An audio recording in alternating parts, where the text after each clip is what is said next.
Magandang araw po sa lahat. Hala ka Inday, saan ang lakad nyo ngayong araw? Bibisitahin lang namin ang aming mayaman na kaibigan ngayong araw. Uy, hindi. Ako po, wala ngang nakakakilala sa iyong langga. Mayaman ka kaya? Kakain lang po kami sa simpleng restaurant na ito. Tanghali na kasing tapat, kaya nagugutom na ang mga sikmo-sikmura namin. Pamilya na naman pala ang lakaran na ito, kaya dapat ay masinop. Kung hindi, ay baka kapusin sa bayaran mamaya.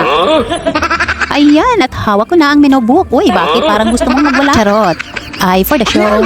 At nagsimula na nga akong mamili ng menu kung ano ang aming i-order. Bakit sadyang kahirap mamili? Ano ba kasi talagang gusto ko? Ay, alam ko na, yung mura at marami. Yay, may ganun. Purong kanin na lang kaya Inday.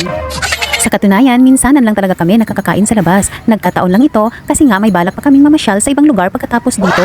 Pero simpleng pamamasyal lang naman, hindi doon sa mga magagarbong lugar, doon lang sa mga buugan. Ay naku po, hindi. Kahit sa mga parke-parke lang, yung walang entrance. Just to unwind and parching. Woy! Maraming salamat po sa inyong panonood. Maligaya at masaganang araw po sa ating lahat. Mabuhay! Please follow and share.